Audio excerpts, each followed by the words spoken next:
ನೋಡ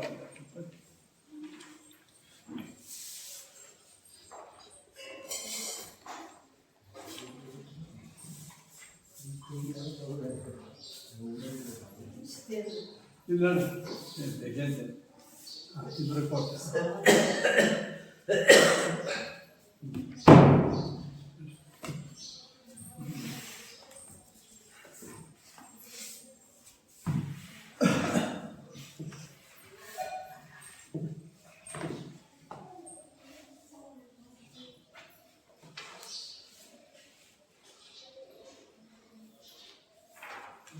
ತಂದ್ರೆ ಮೊನ್ನೆ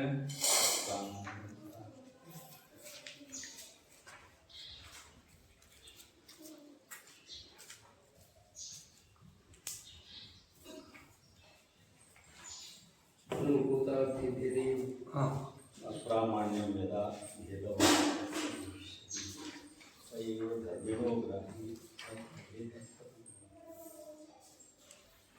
ಅದೇ ಓ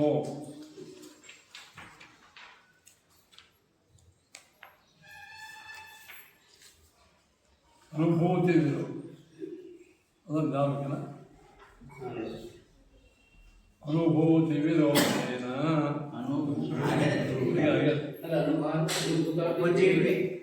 ಅಪ್ರಮಾಣ್ಯಂ ಯದಾ ಉಪಜೀವ್ಯ ವಿರುದ್ಧಂ ಅದಲ್ಲ ಉಪಜೀವ್ಯ ವಿರುದ್ಧಂತೋ ತಥಮೈಕ್ಯಂ ಸುಜರುವರೆ ಸಾಮಾನ್ಯಂ ಯದಾ ಭೇದ ವಾಚಕಸ್ಯ ಭವಿಷ್ಯತಿ ಸ ಏವ ಧರ್ಮಿಣೋ ಗ್ರಾಹಿ ತದವೇದ ಕಥಂ ಭವೇತ್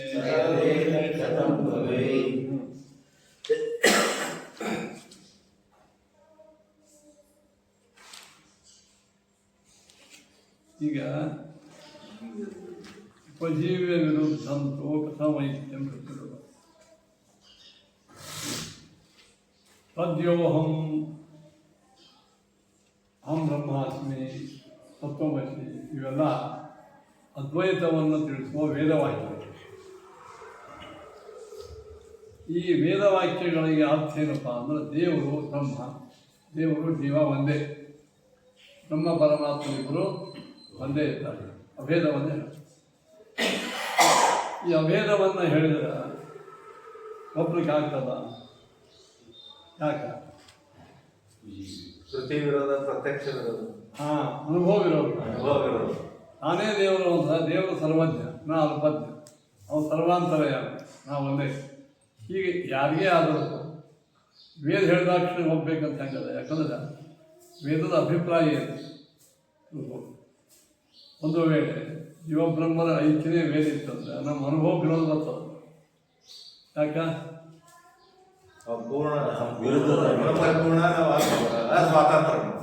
ಸರ್ವಜ್ಞಾನ ಅಲ್ಪಜ್ಞ, ಸ್ವಾತಂತ್ರ್ಯ ಇವೆಲ್ಲ ಅನುಭವಗಳು. ಈ ಅನುಭವ ಇದಕ್ಕೆ ಉಪಜೀವ್ಯ ಅಂದರೆ ಅನುಭವನೇ ಆಧಾರ. ಯಾವ ಆಧಾರ? ಈಗ ನೋಡ್ರಿ, ಈ ಮ್ಯಾಲಿನ ಸ್ಲ್ಯಾಬಿಗೆ ಉಪಜೀವಿ ಅಂದರೆ ಈ ಕಂಬನೇ ಉಪಜೀವಿ ಅಂದರೆ ಅದು ನಿಂತದ್ದೇ ಇದರಿಂದ ನಿಂತದ್ದು. ಕಂಬನೇ ಇಲ್ಲ ಅಂದರೆ ಸತ್ಯ ಆಗಿದೆ. ನಿಮ್ಮ ಅನುಭವನೇ ಸುಳ್ಳು ಅಂದ್ರೆ ಅದ್ರ ಮೇಲೆ ನಿಂತಿರ್ತಕ್ಕಂತಹ ಈ ಅಭೇದವಾದ ಹೆಂಗೆ ನಿಂತು? ಅದಕ್ಕೆ ವೇದಗಳಲ್ಲಿ ಅದೃಷ್ಟವಾದ ವಿಷಯ ಹೇಳ್ತಾರ, ಓಕೆ ಒಪ್ಪೋಣ. ದೃಷ್ಟವಾದ ವಿಷಯದಲ್ಲಿ ವೇದ ಹೇಳಿಕಂತೆ ಅವಾಗ ನಾವೇನು ಮಾಡಬೇಕು? ವೇದ ತಪ್ಪಲ್ಲ, ಈ ನಮ್ಮ ಅನುಭವಕ್ಕೆ ಅನುಗುಣವಾಗಿ ಅರ್ಥ ಮಾಡಿ ಅಂತ ಅನುಭವ ಕಂಡು. ಹೌದು. ಆಹಾರ ಸಂಧ್ಯಾನ ಉಪಾಸೀತ, ಎರಡು ಹೊತ್ತು ಸಂಧ್ಯಾನ ಮಾಡ್ತೀವಿ, ಚಿಕಾ ಸಂಧ್ಯಾನ ಮಾಡ್ತೀವಿ, ಬ್ರಾಹ್ಮಣ ಲಕ್ಷಣ. ಇವಾಗ ಸಂಧ್ಯಾವಂದನ ಏನಾದ ಬ್ರಾಹ್ಮಣ್ಯ ಹೋಗು, ಸಂಧ್ಯಾವಂದನ 3 ದಿವಸ ಬಿಟ್ಟರು ಬ್ರಾಹ್ಮಣ್ಯ ಹೋಗು. ಈಗ ಒಂದು ಪ್ರಶ್ನೆ ಬಂತು, ಸೂತಿಗೆ ಬಂತು, ಅವಾಗ ಏನು ಮಾಡೋದು? ಅಧ್ಯಾತ್ಮ ಮಾಡೋದು. ಅದೇ ಸಂಧ್ಯಾವನ ಪೂರ್ಣಂಕ ಇತ್ತು ಬ್ರಾಹ್ಮಣ ಅವಾಗ ವೇದ ಹೇಳ್ತದ ಸಂಧ್ಯಾವನ ಮಾಡಿದ್ರೆ ಬ್ರಾಹ್ಮಣ ಕೂತ್ರಕ್ಕೆ ಬಂದಾಗ ಮಾಡಂಗೆ ರಾತ್ರಿನೋ ಭೂತಕಾಲಿಗಳನ್ನು ಬಿಟ್ಟು ಅಂತ ಅರ್ಥ ಮಾಡ್ಬೇಕದು ನೋಡ್ರಿ. ನಿಮ್ಮಲ್ಲಿದ್ದಾಗ ಎಲ್ಲರೂ ಊಟಕ್ಕೆ ಬರ್ರಿ, ಒಬ್ಬರು ಈಗ ಉಳಿಬೇಡ್ರಂದ್ರೆ ಮನೆ ಒಳಗೆ ಇಲ್ಲಿ ಹೆಗ್ಗಣ ಇರ್ತಾವೆ, ನಾವು ಬರಬೇಕಂತ ಏನು ಸ್ವಾಮಿ ಹೇಳ್ಯಾರ ಎಲ್ಲರೂ ಬಂದ ಅಂತ ಹೇಳಿದ್ರೆ ಅದೇನ ಆ ವೇದದ ಮಾತಿಗೆ ಅಹಂ ಬ್ರಹ್ಮಾಸ್ಮಿ ಅಂದ್ರೇನು? ಅಹಂ ನಾನು ಬ್ರಹ್ಮ ಅಂತ ಬ್ರಹ್ಮನ ಆಧಾರದಲ್ಲಿ ಇದೆ. ಬಾಹ್ಯ ಅತ್ವಾದ ಅಹಂ ಏನೋ ಒಂದು ಶ್ರುತಿ ತಪ್ಪಲ್ಲ. ಅಹಂ ಬ್ರಹ್ಮಾಸ್ಮಿ. ಈಗ ನೀವು ನಿಮ್ಮ ಮನೆ ಒಳಗೆ ನಿಮ್ಮ ಮಗನ ಕೇಳ್ಕೊಂಡು ಬಂದಿರ್ತಾರೆ, ಯಾಕೆ ಹೊರದ ವಿಷಯ ನಾನೇ ಹೇಳು, ಏನು ಅವ್ನು ಚಿಂತನೆ ನಂಗೆ ಗೊತ್ತು, ನಾನೇ ಹೇಳ ಮಗ ನೀವು ಹೆಂಗಾಗ್ತದೆ ಅಂದ್ರೆ ಮಗನ ಕಾರ್ಯವನ್ನು ನೀವು ಮಾಡಿ ಸಮರ್ಥ.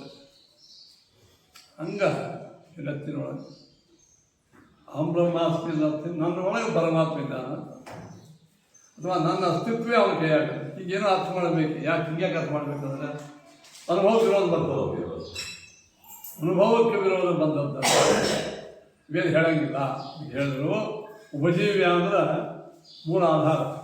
ಉಪಜೀವ್ಯ ವಿರುದ್ಧಂತು ಉಪಜೀವ್ಯವಾಗಿರ್ತಕ್ಕಂತಹ ಏನಿದೆ ಇದಕ್ಕೆ ವಿರುದ್ಧವಾಗಿ ಐಕ್ಯಂ ಶ್ರುತಿ ಕಥಂ ವದೆ ಹಂಗನ್ವಯ. ಶ್ರುತಿ ಅಂದರೆ ವೇದವು, ಐಕ್ಯಂ ಅಂದ್ರೆ ಶಿವಬ್ರಹ್ಮನ ಐಕ್ಯವಾಗಿದೆ.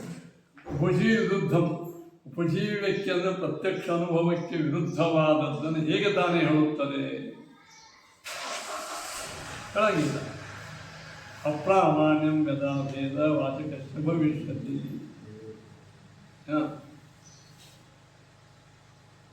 ವೇದವನ್ನು ಹೇಳತಕ್ಕಂಥ ಏನು ಆಗಮಗಳವಲ್ಲ ವೇದವಾಕ್ಯ.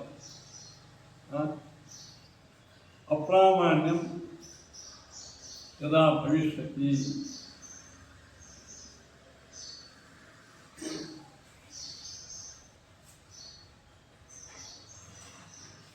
ಅಂದ್ರೆ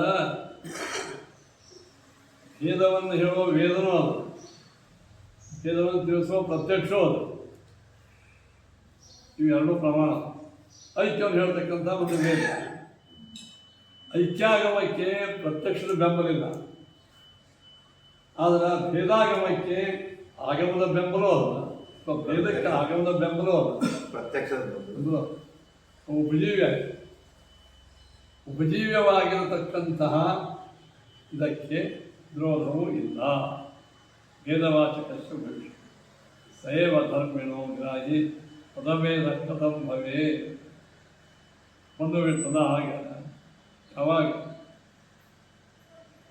ಆ ಭೇದವನ್ನು ಹೇಳುವ ವೇದಕ್ಕೆ, ಭೇದವನ್ನು ತಿಳಿಸುವ ಪ್ರತ್ಯಕ್ಷಕ್ಕೆ ಅಪ್ರಾಮಾಣ್ಯ ಬಂತು. ಅದು ಅಪ್ರಾಮಾಣ್ಯಂ ಯದಾ ಭವೇ ಅಥ ಇದನ್ನು ಭೇದವಾಚಕಸ್ಯ ಯದಾ ಅಪ್ರಾಮಾಣ್ಯಂ ಭವಿಷ್ಯತಿ.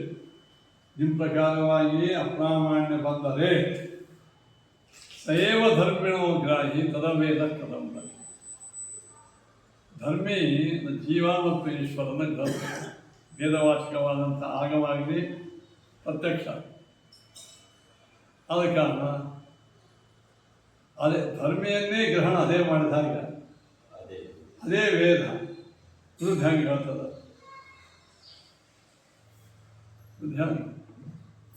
ಈಗ ಧರ್ಮಿಗ್ರಾಹಕ ಪ್ರಮಾಣ, ಧರ್ಮಿಗ್ರಾಹಕ ಪ್ರಮಾಣ ಅಂದರೆ ಒಂದು ವಸ್ತುವಿನಲ್ಲಿ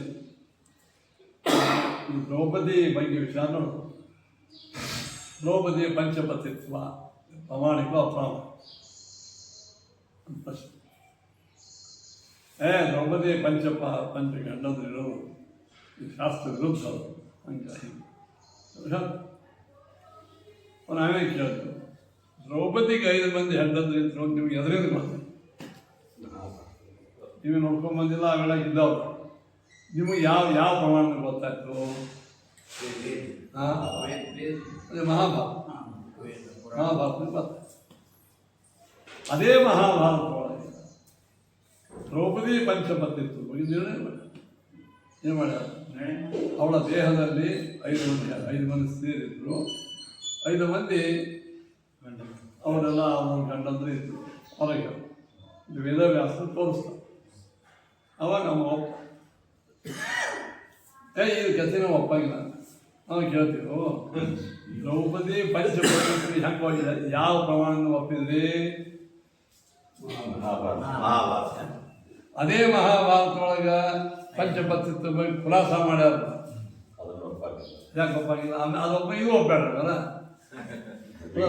ಮಹಾಭಾರತ ಪಂಚಪತಿತ್ವದ ಬಗ್ಗೆ ಖುಲಾಸ ಮಾಡಿ ಅದು ಒಪ್ಪಾಗಿಲ್ಲ ಅಂದ್ರೆ ಅವ ದ್ರೌಪದಿ ಕಥೆನೇ ಒಪ್ಪಾಡ. ನನ್ನ ಮೂಲ ಹೋಯ್ತು. ಯಾಕೆ ಧರ್ಮಿ ಗ್ರಾಹಕ ಪ್ರಮಾಣ ಅಂದ್ರೆ, ಧರ್ಮಿ ಅಂದರೆ ಒಬ್ಬ ವ್ಯಕ್ತಿ. ದ್ರೌಪದಿ ಎಂಬ ಧರ್ಮಿಯಲ್ಲಿ ಪಂಚಪತಿತ್ವ ಎಂಬ ಧರ್ಮವನ್ನು ಹೇಳ್ಕತ್ತರು. ಆ ಪಂಚಪತಿತ್ವದ ವಿಚಾರವನ್ನು ಅಲ್ಲಿ ಹೇಳ್ಕತ್ತರು.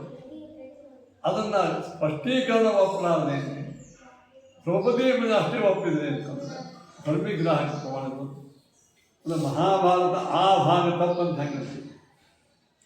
ಹಂಗೆ ನಿಮಗೆ ಜೀವೇಶ್ವರರು ಅಭಿನ್ನರಾಗಿದ್ದಾರೆ ಅಂತ ನನಗೆ ಗೊತ್ತಿಲ್ಲ.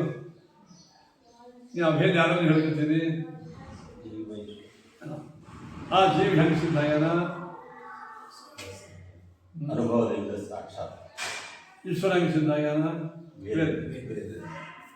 ವೇದ ಮತ್ತು ಅನುಭವ. ಅವರಲ್ಲಿ ಭೇದ ಅಂತೂ ವೇದ ಹೇಳ. ಅಂದಮೇಲೆ ಅಭೇದ ಯಾರಿಗೆ ಹೇಳ್ತಿದ್ದ ನೀನು? ಜೀವಾತ್ಮ ಪರಮಾತ್ಮಗೆ. ಅವರನ್ನು ಗ್ರಹಣ ಮಾಡುವುದು ಯಾವುದು? ಪ್ರತ್ಯಕ್ಷ ಮತ್ತು ಆಕಾರ. ಈಗ ಅವ್ರಿಗಿಬ್ಬರು ಅಭೇದ ಹೇಳಿಬಿಟ್ರೆ ಏನಾಗ್ತದೆ? ಅನುಭವಕ್ಕೆ ಇರೋದು ಮತ್ತು ಆಗಮಕ್ಕೂ ಇರೋದು ಅಂದ್ರೆ ಏನಾಯ್ತು? ನೀನು ಯಾವ ಆಗಮದಿಂದ ಯಾವ ಪ್ರತ್ಯಕ್ಷದಿಂದ ಜೀವ ಪರಮಾತ್ಮನಿಗೆ ಅಭೇದ ಹೇಳಿದ್ದೀವಿ, ಅದೇ ಆಗಮ ಅದೇ ಅನುಭವ ಭೇದವನ್ನು ಹೇಳ್ತದೆ. ಎಲ್ಲರೂ ಹೇಳಿದವು. ನಾವು ಎಲ್ಲರೂ ಮಾತಾಡ ಉಪಜೀವ್ಯ ಪ್ರಮಾಣ. ಒಂದು ಭೇದವನ್ನು ಹೇಳಿತು, ಅಭೇದವನ್ನು ಹೇಳಿತು. ನಾವು ಯಾವುದು ಹೋಗ್ಬೇಕು? ಎರಡೂ ಭೇದಗಳಿಲ್ಲ. ಅದು ಉಪಜೀವ್ಯ ಪ್ರಮಾಣ ಯಾವುದು? ಯಾವುದನ್ನು ಆಧರಿಸಿಕೊಂಡು ಇದು ಸಮಸ್ಯೆ ಮಾಡ್ತಾರೆ. ಜೀವ ಪರಮಾತ್ಮವನ್ನು ಮಾಡಿ ಜೀವ ಪರಮಾತ್ಮ ಸಿದ್ಧಿ ಅದರಿಂದ ಆಯ್ತು ನಿಮಗೆ ವೇದ ಮತ್ತು ಆ ಅನುಭವದೊಳಗೆ ಭಿನ್ನತ್ವ ಅದಲ್ಲ. ಮತ್ತು ನೀವು ಅದರ ವಿರುದ್ಧವನ್ನು ಮಾಡಿಬಿಟ್ರೆ ಉಪಜೀವಿಕ ವಿರೋಧ. ಅದು ಹೇಳಿ ಸಯವ ಧರ್ಮಿಣೋ ಗ್ರಾಹಿ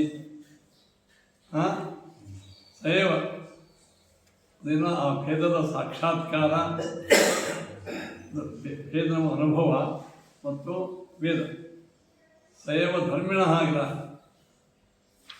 ಅಂದ್ರೆ ಜೀವ ಪರಮಾತ್ಮರ ಭೇದವನ್ನೇ ಅದೇನು ಮಾಡ್ತದ? ಅನುಭವ ಮತ್ತು ಆಗಮ. ಜೀವ ಪರಮಾತ್ಮರ ಭೇದವನ್ನು ಗ್ರಹಣ ಮಾಡ್ಯಾರ. ಆಮೇಲೆ ತದ ಅಭೇದ ಕಥಮ ಮನೆ ಸ್ವಯಂ ನಮ್ಮ ಅಗ್ನಿ. ನೀವು ನಿಮ್ಮ ಅನುಭವಕ್ಕೆ ಅಗ್ನಿ ಬಿಸಿ ಅಂತದ ಇಲ್ಲ. ಅಗ್ನಿಯ ಬಿಸಿಯನ್ನು ಗ್ರಹಣ ಮಾಡಿದ್ದು ಯಾವುದು? ಅದೇ ಅನುಭವ ಅಗ್ನಿ ತಣ್ಣಗಂತ ಹೇಳ್ತದ. ಯಾವ ಅನುಭವ ಅಗ್ನಿಗೆ ಉಷ್ಣತ್ವವನ್ನು ಹೇಳಿದ ಅದೇ ಅನುಭವ ಏನ್ರಿ ದೊಡ್ಡವ್ರು ಹೇಳ್ಯಾರ ಅಗ್ನಿ ತಪ್ಪಿರ್ತದಂತ ವೇದನಾಗ ಕಡೆ ಬಂತು. ವೇದ ಹೇಳ್ತದಂದ್ರ ಅಲ್ಪ ಯಾವ ಅಗ್ನಿಯ ಗ್ರಹಣವನ್ನು ಪ್ರತ್ಯಕ್ಷ ಮಾಡಲಿಕ್ಕಂತದ ಅದು ವಿರುದ್ಧ ಇನ್ನೊಂದು ಪ್ರತ್ಯಕ್ಷ ಆಗಿ ಹೇಳ್ತದ ಹೇಳಿ. ಆದ್ದರಿಂದ ಏನಾಯ್ತು? ಈಗ ಅಭೇದವನ್ನು ಹೇಳಿದ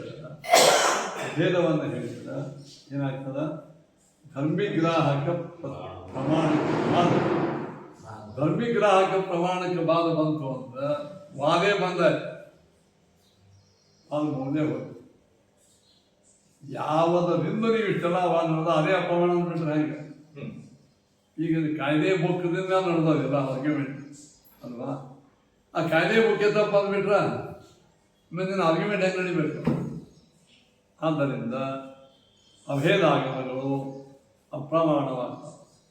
ಆದರೆ ವೇದ ಪ್ರಮಾಣ ಆಗಂಗಿಲ್ಲ. ಅದಕ್ಕೆ ಮಾಡೋದು ನಾವು ಅದಕ್ಕೆ ಅರ್ಥ ಏನು ಮಾಡಬೇಕು ಅಭೇದಕ್ಕೆ ಜೀವಬ್ರಹ್ಮರ ಅಭೇದ ಅನ್ನೋ ಅರ್ಥ ಏನು ಜೀವಬ್ರಹ್ಮರು ಜೋಡಿ ಇರ್ತಾರೆ ಯಾವಾಗಲೂ ಈಗ ಭಾಳ ಜೋಡಿ ಇದ್ದಾಗ ಅದರ ಒಂದೇ ಹೇಳೋದು ಅವ್ರು ಒಂದೇ ನೀವು 24 ತಾಸು ಒಬ್ಬೇ ವ್ಯಕ್ತಿ ಇದ್ರಂದ್ರೆ ಅದರ ಒಂದೇ ಇದ್ದಾರೆ ಇವ್ರಿಗೆ ಹೇಳಿದ್ರೆ ಸಾಕು ಒಂದೇ ಅಂದ್ರೆ ಏನದು ಒಂದೇ ಕಡೆ ಇರ್ತಾರ ಒಂದೇ ಮನೆಯಾಗ ಇರ್ತಾರ ಇವ್ರಿಗೆ ಯಾಕೆ ಕೊಡ್ರಿ ಎಲ್ಲ ಒಂದೇ ಹಂಗೆ ವೇದ ಏನು ಮಾಡ್ತಾರ ಜೀವಬ್ರಹ್ಮರ ಒಂದು ಅರ್ಥ ಏನು ಜೀವಬ್ರಹ್ಮರು ಯಾವಾಗ ಜೋಡಿ ಜೊತೆಗಿರ್ತಾರೆ ಬಿಂಬರೂಪಿ ಪರಮಾತ್ಮ ಮತ್ತೆ ಜೊತೆಗಿರ್ತಾರಿಲ್ಲ ಸಾದೃಶ್ಯದನ ಇಲ್ಲ ಸ್ಥಾನೈಕ್ಯ ಮತೈಕ್ಯ ಭಾವೈಕ್ಯ ಎಲ್ಲ ಅವ ಇದೆ ಆ ದೃಷ್ಟಿಯಿಂದ ವೇದ ಏನು ಮಾಡ್ತದೆ ಅಭೇದವನ್ನು ಯತ್ ಸ್ವರೂಪಗ್ರಹೇ ಮಾನಂ ತದ್ಧರ್ಮೇನ ಕಥಂ ಭವೇತ್ ಏಕ ವಿಜ್ಞಾನ ವಿಜ್ಞಪ್ತ್ಯ ಅಯಂ ಮಾನಂ ಭವಿಷ್ಯತೆ ಏಕಂ ಪ್ರಮಾಣಂ ತದ್ ಸ್ವಯಮಪ್ ಅತ್ರ ನೋ ಭವೇತ್ ಅದಕ್ಕೆ ಅವ್ನು ಇನ್ನೊಂದು ಹೇಳ್ತಾನೆ ಏನು ಗೊತ್ತಾನಂತೆ ಇಲ್ಲ ಜೀವಬ್ರಹ್ಮರಲ್ಲಿ ಭೇದ ಹೇಳ್ತಾರೆ ಆದ್ರೆ ಎಸ್ ಸರ್ವಜ್ಞ ಬೇರೆ ಯಾಕಂದ್ರೆ ದೇವರು ಸರ್ವಜ್ಞತಾನ ನಾವು ಅಲ್ಪಜ್ಞ ಆ ಸರ್ವಜ್ಞತ್ವ ನಮ್ಮಲ್ಲಿ ಇಲ್ಲ ನಾವು ಭಿನ್ನ ದೇವ ಸರ್ವಜ್ಞಾನಕ್ಕೆ ಪ್ರಮಾಣ ಎಸ್ ಸರ್ವಜ್ಞ ಸರ್ವಯುತ ಸರ್ವಜ್ಞ ಸರ್ವಯುತ ಅಂತದೆ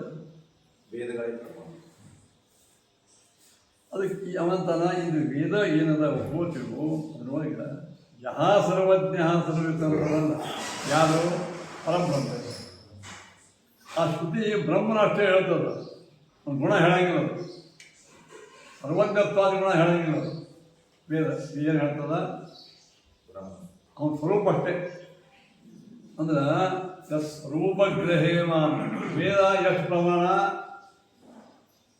ಬ್ರಹ್ಮನ ಸ್ವರೂಪ ತಿಳಿಸೋಕೆ ಅಷ್ಟೇ ಪ್ರಮಾಣ ಅವನೊಳಗಿದ್ದಂಥ ಧರ್ಮವಲ್ಲ ಯಾವ ಸತ್ಯತ್ವ ಜ್ಞಾನತ್ವ ಪ್ರಮಾಣ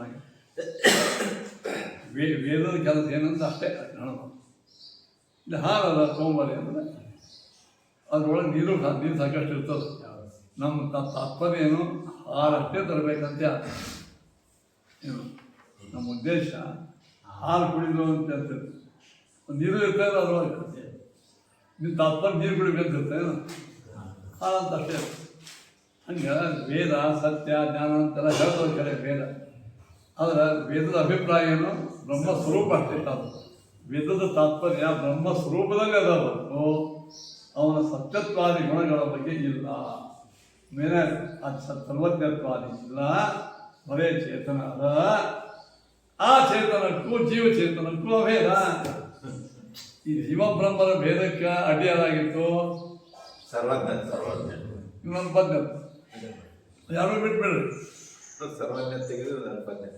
ಯಾರು ಬಿಟ್ಬಿಡ್ರಿ ಉಳಿತೇನೋ ಇಲ್ಲೇನು ಉಳಿತೈತೆ ಒಂದು ವೇದಗಳ ಅಭಿಪ್ರಾಯ ಅಷ್ಟೇ ಇರ್ತದೆ ಅವು ಸರ್ವಜ್ಞತ್ವಾದಿ ಗುಣಗಳು ತಾತ್ಕಾಲಿಕ ಇರ್ತಾವೆ ಆಗಿಲ್ಲ ಏನು ಚೈತನ್ಯ ಅಷ್ಟೇ ಜೀವನ ಅದು ನೋಡಿ ಸ್ವರೂಪಗ್ರಹೇ ಮಾನ ಬ್ರಹ್ಮ ಸ್ವರೂಪವನ್ನು ಸ್ವೀಕಾರ ಮಾಡಲಿಕ್ಕೆ ಅಷ್ಟೇ ವೇದ ಪ್ರಮಾಣ ನ ತದ್ಧರ್ಮೇ ಅದಕ್ಕೆ ತದ್ಧರ್ಮೇ ತದ್ಧರ್ಮ ಅಂದರೆ ಯಾವುದು ಸತ್ಯಜ್ಞಾನಗಳ ಬಗ್ಗೆ ವೇದ ಪ್ರಮಾಣ ಅಲ್ಲ ಅಂತಂದೆ ಅಂದ್ರೆ ಸ್ವರೂಪಗ್ರಹೇ ಮಾನಂ ತದ್ಧರ್ಮೇನ ಕಥಂ ಭವೇತ್ ಅವನ ಧರ್ಮವನ್ನು ತಿಳಿಸಲಿಕ್ಕೆ ಪ್ರಮಾಣ ಯಾಕೆ ಹಾಗಾಗಿದೆ ವೇದ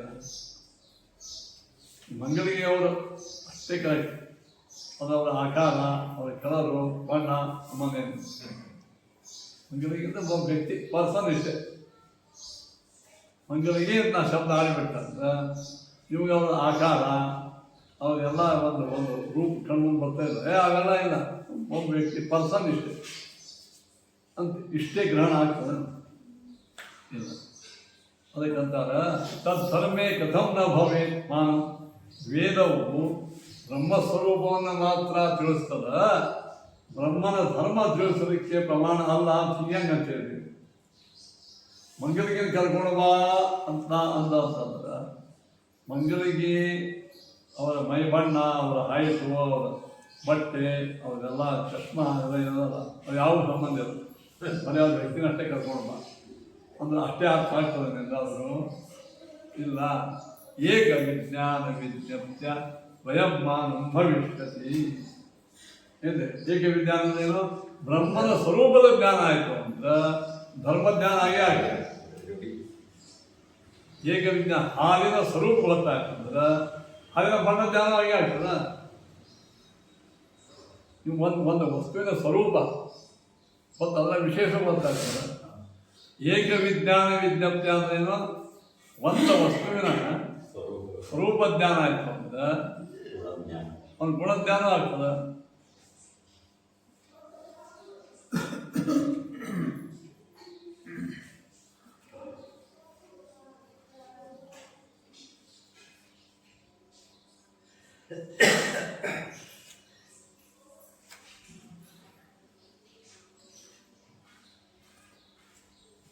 ಅದಕ್ಕೆ ದ್ವಯಮ್ಮಾನಂ ಭವಿಷ್ಯತಿ ತಥೇದೇಕಂ ಪ್ರಮಾಣಂ ತದ್ವಯಮಪ್ಯತ್ರ ನೋ ಭವೆ. ಇಲ್ಲ ಸ್ವರೂಪ ಅಷ್ಟೇ ಪ್ರಮಾಣ ಏನಿದೆ.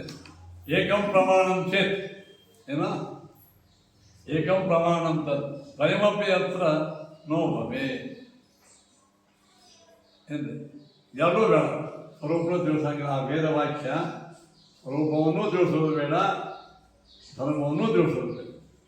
ಏನಿದೆ ಏಕಂ ಪ್ರಮಾಣಂ ನ ಚೇತ್.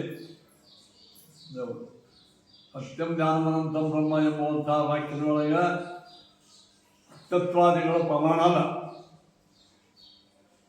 ಸ್ವರೂಪ ಅಷ್ಟೇ ಪ್ರಮಾಣ ಅಂದ್ರೆ ಏಕಂ ಪ್ರಮಾಣಂ ನ ಚೇತ್. ಏಕಂ ಅಂದ್ರೆ ಯಾವುದೋ ಆ ಸತ್ಯತ್ವಾದಿಗಳ ಪ್ರಮಾಣ ಅಲ್ಲ ಅಂದ್ರೆ ತದ್ವಯಮಪಿ ಅಂತ ನಾವು ಭಾವಿ. ಎರಡೂ ಅಲ್ಲ, ಯಾವುದೋ ಸ್ವರೂಪನೂ ಅಲ್ಲ, ಗುಣಗಳು ಪ್ರಮಾಣ ಎರಡು. ಒಂದು ವೇದ ಹೇಳ್ತದ, ಸ್ವರೂಪವನ್ನು ಹೇಳ್ತದ. ತಾತ್ಪರ್ಯಷ್ಟೇ ಭಗವಂತನ ಸ್ವರೂಪ ತಿಳಿಸ್ತಕ್ಕಂಥ ವೇದವಾಕ್ಯದ ತಾತ್ಪರ್ಯನೋ ಸ್ವರೂಪವನ್ನೂ ತಿಳಿಸ್ತದ, ಅವನ ಗುಣಗಳನ್ನೂ ತಿಳಿಸ್ತದ. ಇದು ಒಂದೇ ತಿಳಿಸ್ತದ ಅಂತಂದ್ರೆ ಎರಡೂ ಪ್ರಮಾಣ. ಇನ್ನು ಹಾಲು ತಗೊಂಡು ಬಾ ಎಂಬುವಂಥ ಹಾಲೆಂಬ ಒಂದು ವಸ್ತು ಅಷ್ಟೇ, ಬಿಳಿ ಬಣ್ಣ ಗಿಡ ನನ್ನ ತಾತ್ಪರ್ಯ ಇಲ್ಲ. ಹಂಗಾಗಿ ಇಲ್ಲ ಹಾಲು ಅಂದ್ರೆ ಜೊತೆಗೆ ಅದರ ಬಣ್ಣ, ಅದರ ರುಚಿ ಇತ್ಯಾದಿ ಎಲ್ಲ ಬಂತು ಅದರೊಳಗೆ. ಬರೀ ವಸ್ತು ಅಷ್ಟೇ, ಜಗತ್ತಿನ ಯಾವುದೂ ತಿಳಿಸಂಗಿಲ್ಲ. ಆದ್ರೆ ಇದು ಬರ್ತದೆ. ಏನು ಬರ್ತದೆ?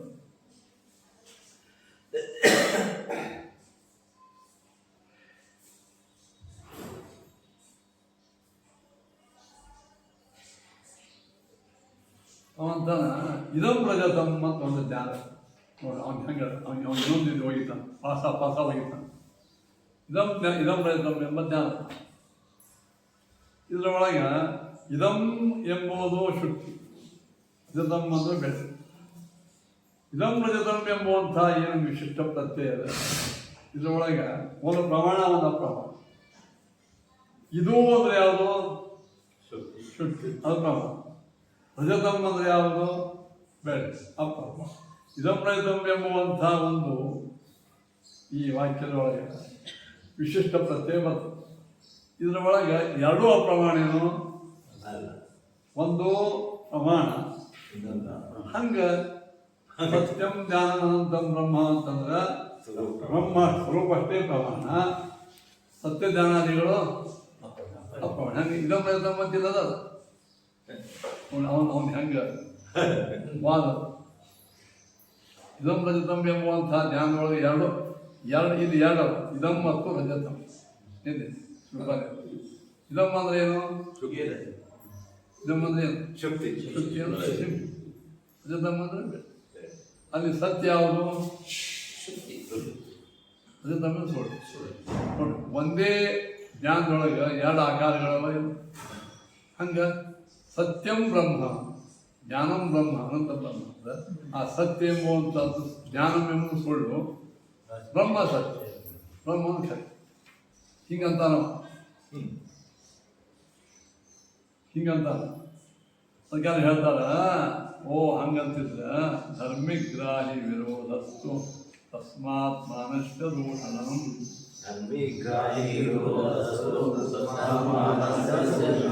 ನೋಪಜೀವ್ಯೋ ಹವೇದೋತ್ರ ಕ್ವಚಿತ್ ಭೇದಶ್ಚ ನಿರ್ಬಲ. ಅದಕ್ಕಂತಾರ ತಥೇನೇಕಂ ಪ್ರಮಾಣಂತೆ ಸ್ವಯಮಪ್ಯತ್ವನೋ ಭವೇತ್ ಅಂತ ಹೋಗಿದ್ರು. ನೀನು ರಜತಜ್ಞಾನ ತಂದಿದ್ದೀಗ ಅಂತ ಹಾಕಬೇಡ. ಅದೇನಾಗಿದೆ ಗೊತ್ತದ, ಇದಮ್ರತಮ್ ಎಂಬ ಜ್ಞಾನದೊಳಗೆ ಮುಂದೆ ಬಾಧ ಬರ್ತದ. ಏನು ಬರ್ತದ? ನೇರಂ. ಆಗ ಸತ್ಯಂ ಜ್ಞಾನವಂತ ನ ಸತ್ಯಂ ಬ್ರಹ್ಮ ನ ಜ್ಞಾನಂ ಬ್ರಹ್ಮ ಬರ್ತದ. ನೀ ದೃಷ್ಟಾಂತ ಏನಾದ್ರೆ ಕೊಡಬೇಡ. ಹಾ, ಇದಮ್ರತಮ್ ಎಂಬುವಂಥ ಜ್ಞಾನದಂಗೆ ಅಲ್ಲೇನಾಗ್ತದೆ ಹೇಳಿದ್ರೆ ನೇರಮ್ರತಮ್ ಅಂತ. ಈಗ ದೇವರು ಸತ್ಯನಲ್ಲ, ಸತ್ಯಂ ಜ್ಞಾನವಂತಂ ಬ್ರಹ್ಮ ಅಂತ. ದೇವರು ಸತ್ಯನಲ್ಲ, ಜ್ಞಾನಲ್ಲ, ಅನಂತಲ್ಲ ಅಂತೇನಾದರೂ ಬಾಧ ಬಂದದ? ಬಂದಿಲ್ಲ. ಮತ್ತು ಬಾಧ ಇಲ್ಲದೇ ಇದ್ದಂಥ ಈ ಬಾಧ ಬರೋ ದೃಷ್ಟಾಂತ ಹೆಂಗೆ ಕೊಡ್ತೀನಿ ನೀನು? ಅದಕ್ಕೇನಾಯ್ತಿಲ್ಲ, ಸತ್ಯ ಆದರೆ ಎರಡೂ ಸತ್ಯ ಆಗಬೇಕು, ಇಲ್ಲಂದ್ರೆ ಎರಡೂ ಸುಳ್ಳು. ಅರ್ಥ ಆಯ್ತಾ? ಅಲ್ಲಿ ಹಂಗಲ್ಲ, ಅಲ್ಲೇನದ ಇದಮಾಂಶ ಸತ್ಯ, ರಜತಾಂಶ ಯಾಕೆ ಬಾಧ ಬರ್ತದೆ. ಬಾಧ ಬರೋದ್ರಿಂದ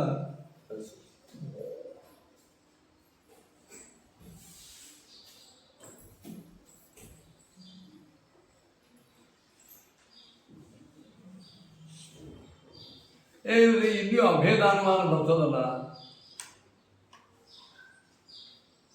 ಅದಕ್ಕೆ ಅಭೇದಾನುಮಾನ ಏನು? ಜೀವಬ್ರಹ್ಮಣವು ಅಭಿನ್ನವು. ಯಾಕ?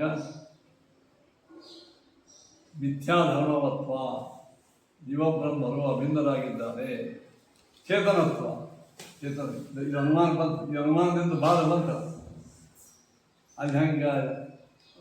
ಅದಕ್ಕೆ ಅನುಮಾನದಿಂದ ಬಾಧ ಈ ಶ್ರುತಿಗೆ ಬರಬೇಕು ಅಲ್ವಾ? ಶ್ರುತಿಗೆ ಬರಬೇಕು.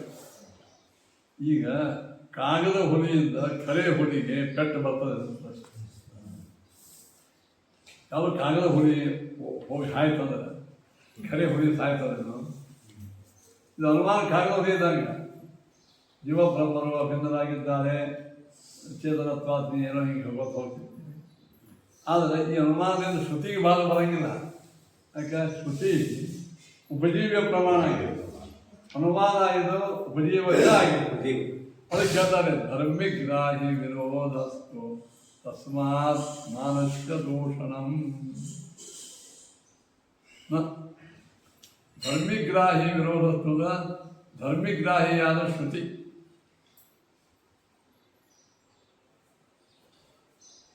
ಧರ್ಮಿಗ್ರಾಹಕವಾದದ್ದು ಯಾವುದು? ಶ್ರುತಿ ಮತ್ತು ಪ್ರತ್ಯಕ್ಷ. ಇದು ವಿರೋಧ ಬಂತು. ಅದಕ್ಕೆ ಅಭೇದ ಆಗಲ್ಲ. ಹಾ, ಧರ್ಮಿಗ್ರಾಹಿ ವಿರೋಧ ತಸ್ಮಾತ್ ಅಂದ್ರೇನು? ಆದ್ದರಿಂದ, ಆದ ಕಾರಣ ಧರ್ಮಿಗ್ರಾಹಿ ವಿರೋಧ ಏನ್ರಿ? ಮಾನಸ್ಯ ದೂಷಣಂ. ಮಾನಸ್ಯ ಅಂತಂದು ದೂಷಣ ಬರ್ತದೆ.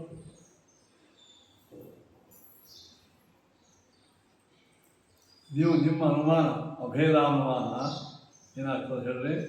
ಧರ್ಮಿಗ್ರಾಹಿಯಾಗಿರ್ತಕ್ಕಂತಹ ವೇದಕ್ಕೆ ವಿರೋಧ ಬರುವುದರಿಂದ ನಿನ್ನ ಅನುಮಾನವು ದೋಷಣವಾಯಿತು. ನ ಉಪಜೀವ್ಯೋ ಈ ಅಭೇದೋತ್ತ ಕ್ವಚಿತ್ ಭೇದಶ್ಚ ತೇರ್ಬಲ. ಏನೋ ಹೀಗೆ ಉಲ್ಟಾಗಿ ಹೇಳ್ತೀವಿ. ಯಾಕಂತ ಉಪಜೀವ ಅಭೇದ, ಭೇದಶ್ರುತೇ ಅಭೇದ. ನೀವು ಹೆಂಗೆ ಅಭೇದ ಶ್ರುತಿಗೆ ಭೇದಶ್ರುತಿ ಉಪಜೀವಿ ಅಂತೀರಿ, ಆಗ ಭೇದಶ್ರುತಿಗೆ ಅಭೇದ ಶ್ರುತಿ ಉಪಜೀವಿ ಅಂತೀವಿ ನಾವು. ನೀವೇನು ಮಾಡಿದ್ರಿ? ಈಗ ಅಭೇದ ಶ್ರುತಿಗೆ ಭೇದಶ್ರುತಿ ಉಪಜೀವಿ ಆಗಿದೆ, ಅದರ ವಿರೋಧ ಬರುವುದರಿಂದ ಅಭೇದ ಶ್ರುತಿ ಇದು ತಪ್ಪು. ಊಟ ಯಾಕೆ ಹೇಳಬಾರ್ದು? ಏನು ವೇದಶ್ರುತಿಗೆ ಅಭೇದ ಶ್ರುತಿನೇ ಉಪಜೀವಿ. ಅದಕ್ಕೆ ವಿರೋಧ ಬರೋದ್ರಿಂದ ಭೇದಶ್ರುತಿ ತಪ್ಪು. ಹಿಂಗ ಏನು ಉಪಜೀವ್ಯ ಅಭೇದೋತ್ರ ಕ್ವಚಿತ್ ಭೇದ ಶ್ರುತಿ ಬರ ಅಂದ್ರೆ ಭೇದಶ್ರುತಿ ಅಂತ ಹೋಗ್ಬೇಕು.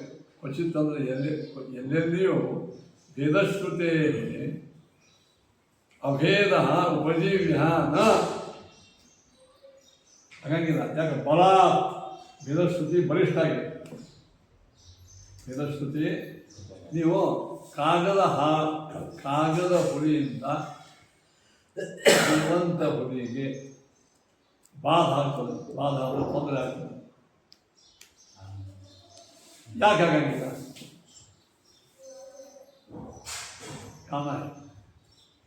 ಕಾಗದ ಹುಲಿ ಹೋಗಿ ಅದಕ್ಕೆ ಹಾಯ್ತಂದ್ರೆ ನಾಶ ಆಗ್ತದೆ. ಯಾಕಾಗ ಸ್ಟ್ರಾಂಗ್ ಬಲ ಬಲಿಷ್ಠ ಹಂಗೆ ಅಭೇದ ಶ್ರುತಿನೂ ಅದ, ಭೇದಶ್ರುತಿನೂ ಅದ. ವೇದಶ್ರುತಿ ಬಲ ಬಲಿಷ್ಠ ಅದ. ಯಾಕೆ ಬಲಿಷ್ಠ ಅದ ಹೇಳ್ತೀವಿ? ಅನುಭವಕ್ಕೆ ಸಮೀಪ. ನಾವು ಪರಮಾತ್ಮ ಅತ್ಯಂತ ಭಿನ್ನರು ಅಂತ ಅನುಭವನೂ ಅದ, ಶ್ರುತಿನೂ ಅದ. ಅಲ್ಲೇ ಅನುಭವ ಇಲ್ಲ, ಬರೀ ಶ್ರುತಿ ಅಷ್ಟೇ ಅದ. ಹೀಗಾಗಿ ಏನು ಅಭೇದ ಶ್ರುತಿಗೆ ಭೇದಶ್ರುತಿ ಹೆಂಗೆ ಬಾಧ ಆಗ್ತದೆ, ಹಂಗೆ ಭೇದಶ್ರುತಿಗೆ ಶ್ರುತಿ ಬಾಧಕವಾಗುವುದಿಲ್ಲ. ಯಾಕೆ ಬಲ ಬಲಿಷ್ಠ. ಆದ್ದರಿಂದ ತಪ್ಪನಿಷ್ಟೇ. ವೇದಗಳಲ್ಲಿ ಎರಡೂ ಶ್ರುತಿಗಳಲ್ಲ. ಜೀವಬ್ರಹ್ಮದ ಭಿನ್ನಂತೂ ಅದ, ಅಭಿನ್ನಂತೂ ಅದ. ನಾವು ಯಾವುದು ನಂಬಬೇಕು ಅಂದರೆ ವೇದಶ್ರುತಿ ಅಂತ. ಯಾಕೆ ನಂಬಬೇಕು ಅಂದರೆ ವೇದಶ್ರುತಿ ಇದ್ದದ್ದು ಬಲಿಷ್ಠ, ಪ್ರಬಲದ. ಪ್ರಬಲ ಅಂದರೆ ಈಗ ಗೊತ್ತಂದ್ರಿ, ಭಾಳ ಲಟ್ಟ ಎತ್ತರ ಅಲ್ಲ. ಪ್ರಬಲ ಅಂದ್ರೆ ಅನುಭವಕ್ಕೆ ಸಮೀಪ ಮತ್ತು ಉಪಜೀವ್ಯ ಪ್ರಮಾಣ, ಉಪಜೀವ್ಯಕ್ಕೆ. ಆದ್ದರಿಂದ ಈ ಕಾರಣದಿಂದ ಏನಾಯಿತು? ಅಭೇದ ಶ್ರುತಿ ನ ಚ ಮಾನಾಂತರೋಪೇಯಂ ಬ್ರಹ್ಮ ತದ್ಭವತಿ ಕ್ವಚಿತ್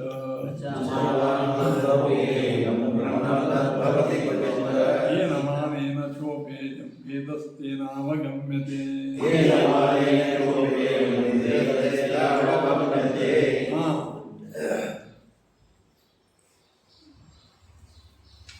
ಮಾನಾಂತರೋಪೇಯಂ ಬ್ರಹ್ಮ ತದ್ಭವತಿ.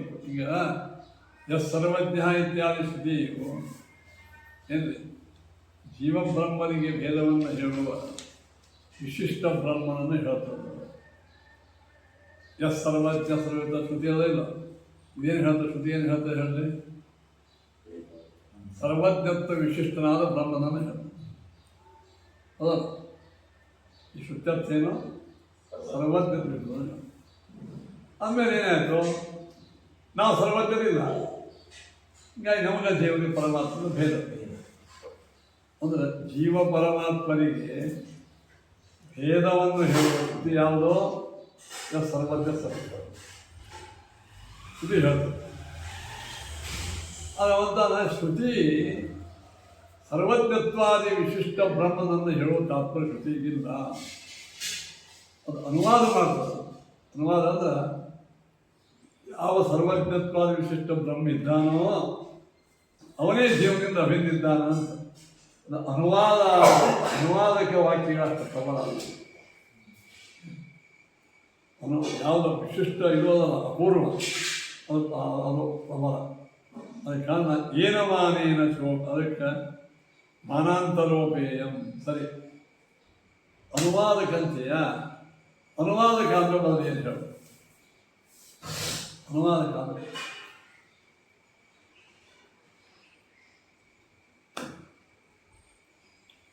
ಒಂದು ಪ್ರಮಾಣದಿಂದ ತಿಳಿದದ್ದನ್ನು ಇನ್ನೊಂದು ಪ್ರಮಾಣದಿಂದ ಹೇಳು.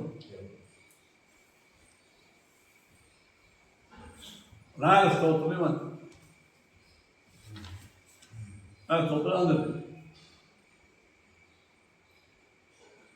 ಕೂಡ ನೀವು ಇದನ್ನು ಅನುವಾದ ಮಾಡಿದೆಯೋ ಅಲ್ಲೇ ನೀವು ರಚನಾ ಮಾಡಿ.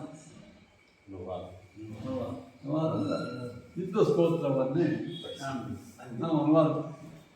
ಹಾಗಾದ್ರೆ ನಾವು ಅಲ್ಲೇ ಒಂದು ಸ್ತೋತ್ರ ಮಾಡಿರೋದು, ಒಂದು ರಚನಾ ಮಾಡ್ತೀವಿ. ಅಲ್ಲೇ ಅದರಿಂದ ಸಿದ್ಧ, ನನ್ನಿಂದ ಸಿದ್ಧ. ನನ್ನಿಂದ ಯಾವ್ದು ತಯಾರಾಗಿದೆ ಅದು ಅಪೂರ್ವ.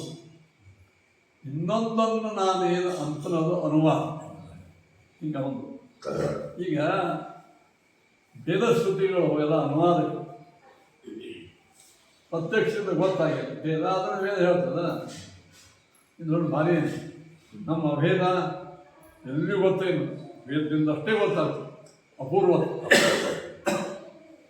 ವೇದ ಶ್ರುತಿಯನ್ನು ಹೇಳಿದೆ, ಪ್ರತ್ಯಕ್ಷದ್ದು ಜೀವಬ್ರಹ್ಮ ಹೇಳ್ತದ. ಆ ಪ್ರತ್ಯಕ್ಷ ಅನುಭವನ್ನೇ ವೇದ ಹೇಳ್ತದ. ಆ ವೇದಕ್ಕೆ ಅರ್ಥ ಬರೀ ಅವ್ನು ಯಾರೋ ಒಬ್ಬರು ಶ್ಲೋಕ ಮಾಡ್ಯಾರ, ಅದನ್ನ ನೀವು ಅನುವಾದ ಮಾಡ್ತೀರಿ. ನಿಮ್ಮದೇ ಬಾರಿ ನೋಡಿ, ನೀವು ಸ್ವಂತ ಅಲ್ಲೇ ಶ್ಲೋಕ ರಚನಾ ಮಾಡಿ ಹೇಳ್ತಾರೆ. ಅಲ್ಲೇ ಕವಿತಾ ಮಾಡಿ ರಚನಾ ಮಾಡಿ ಹೇಳಿದವನಿಗೆ ಪ್ರಯತ್ನ ಕೊಡ್ತಾರೋ, ಇನ್ನೊಬ್ಬರು ಮಾಡಿದ್ರೆ ಬಾಯ್ಪಾಟ್ ಮಾಡಿ ಅನ್ನೋ ಕೊಡ್ತಾರೆ. ಹಂಗೆ ಅಭೇದ ಶ್ರುತಿ ಶ್ರೇಷ್ಠ ಯಾಕೆ ಬರ್ತದಂದ್ರೆ, ಅಭೇದ ಶ್ರುತಿಯ ಶ್ರೇಷ್ಠ ಯಾಕೆ ಅದು ವೇದದಿಂದ ಅಷ್ಟೇ ಗೊತ್ತಾಗ್ತದೆ. ವೇದ ಶ್ರುತಿ ಏನಾಗ್ತದೆ ಹೇಳಿದ್ರು, ಪ್ರತ್ಯಕ್ಷದಿಂದ ಗೊತ್ತಾದದ್ದನ್ನು ಹೇಳ್ತದ. ಅದು ಒಂದು ಪ್ರಮಾಣದಿಂದ ಸಿದ್ಧ ಮಾತು ಹೇಳ್ತದೆ, ಅಷ್ಟೊಂದು ಪ್ರಮಾಣ ಅಲ್ಲ. ಅನುವಾದ ನಚ ಮಾನಾಂತರೋಪೇಯಂ ಬ್ರಹ್ಮತದ್ಭವತಿ ಕ್ವಚಿತ ತಿಂಗಂತೀಯ ಏನಂತ ಇಲ್ಲ. ಸರ್ವಜ್ಞತ್ವಾದಿ ವಿಶಿಷ್ಟ ಬ್ರಹ್ಮನು ಹೇಳುವ ಶ್ರುತಿ ದುರ್ಬಲ. ಯಾಕಂದ್ರೆ ಇದು ಅನುವಾದಕ ಅಂತ ಏನು ಹೇಳ್ರಿ, ಒಂದು ಪ್ರಮಾಣದಿಂದ ಸಿದ್ಧವಾದದ್ದನ್ನು ಅಂತ ಹೇಳೋದು. ಈ ಸರ್ವಜ್ಞ ಸರ್ವಿತ ಎಂಬ ಶ್ರುತಿ ಹೇಳಿ ಪರಬ್ರಹ್ಮ ಸರ್ವಜ್ಞತ್ವ ಹೇಳಿ. ಈ ವಿಷಯ ನಿಮ್ಗೆ ಯಾವ ಪ್ರಮಾಣದಲ್ಲಿ ಗೊತ್ತಾಗಿದೆ ಹೇಳಿ? ಅಲ್ಲ, ದೇವರ ಸರ್ವಜ್ಞಿದ್ದಾನೆ ಎಂಬುವಂಥ ಶ್ರುತಿ ಹಾಂ ಅನುವಾದಕ್ಕೆ ಹೆಂಗಾಯ್ತು? ಮಾನಾ ಬ್ರಹ್ಮ ತದ್ ಬ್ರಹ್ಮ ಉಚಿತ ಮಾನಾಂತರೋಪೇಯಂ ನ ಭವತಿ. ಹಿಂಗೆ ಅನ್ವಯ ಅಂದ್ರೆ ಸರ್ವಜ್ಞತ್ವಾದಿ ವಿಶಿಷ್ಟನಾದ ಬ್ರಹ್ಮನು ಮಾನಾಂತರದಿಂದ ಪ್ರತ್ಯಕ್ಷಾದಿ ಪ್ರಮಾಣಗಳಿಂದ ಗೊತ್ತಾಗಂಗಿಲ್ಲ. ಇಂತು ವೇದದಿಂದೇ ಗೊತ್ತಾಗ್ತದೆ. ಹಿಂಗೆ ಅನುವಾದಕ್ಕೆ ಅಲ್ಲೇ ಅಲ್ಲದು. ಸರ್ವಜ್ಞ ಸರ್ವಜ್ಞ ಎಂಬುವಂಥ ವೇದದ ಅನುವಾದಕ್ಕಲ್ಲ. ಯಾಕಂದ್ರೆ ಹೇಳ್ರಿ, ವೇದದಿಂದೇ ಗೊತ್ತಾಗ್ತದೆ. ಮಾನಾಂತರದಿಂದ ವೇದ ಬಿಟ್ಟು ಇನ್ನು ಪ್ರಮಾಣ ಗೊತ್ತಾಗಂಗಿಲ್ಲ ಅದು. ಹೀಗಾಗಿ ಅಪೂರ್ವ ಆಯ್ತು. ಏನ ಮಾನೇನ ಚೋಪೇಯಂ ವೇದಸ್ತೇನಾವಗಮ್ಯತೆ. ನೋಡಿ, ಏನ ಮಾನೇನ ಯಾವ ಪ್ರಮಾಣದಿಂದ,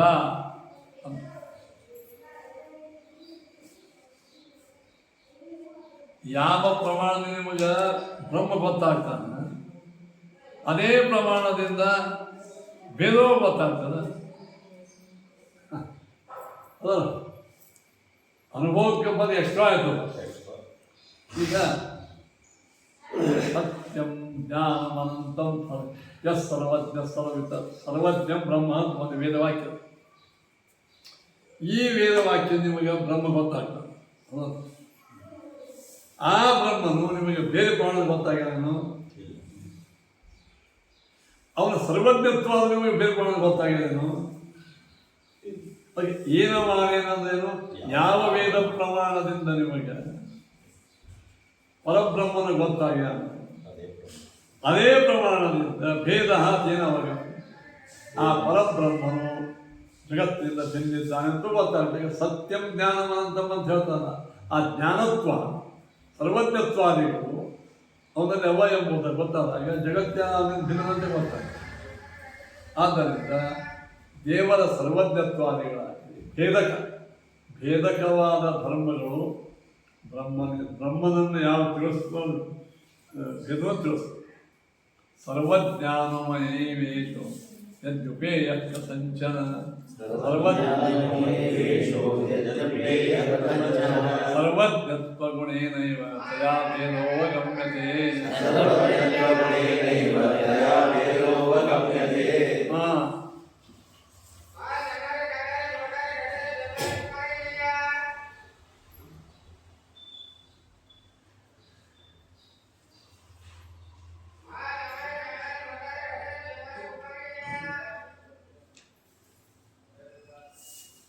ಇಲ್ಲ ನಾವು ಹಿಂಗೆ ಮಾಡ್ತೀವಿ. ದೇವರು ಸರ್ವಜ್ಞನಿದ್ದಾನೆ, ಸರ್ವಕರ್ತ ಆಗಿದ್ದರಿಂದ ಅನುಮಾನ. ಈ ಅನುಮಾನ ಏನು ಗೊತ್ತಾಯ್ತು ನಿಮಗೆ? ದೇವರದ್ದು ಸರ್ವಜ್ಞತ್ತು ಅದೇ ವಿಷಯವನ್ನೇ ವೇದ ಅನುವಾದ ಮಾಡ್ತಾರೆ. ಅನುವಾದಕ್ಕಂತ ಬಂತ ಮತ್ತವ ಒಂದು ಇದು ಹೋಗಲ್ಲ ಏನಂತಂದ್ರೆ ಕವಡಿ ಹೋಗಲ್ಲ ಏನು ಹೋಗಲ್ಲ. ವೇದದಲ್ಲಿ ಹೇಳಿರ್ತಕ್ಕಂಥ ಸರ್ವಜ್ಞತ್ವವನ್ನು ಅದು ಪ್ರಮಾಣ ಅಂತಂದ್ರೆ ಗೊತ್ತಾಗಿಲ್ಲ. ನೀವೊಂದು ಹೌದು ಶುರು ಮಾಡ್ತಾನೆ.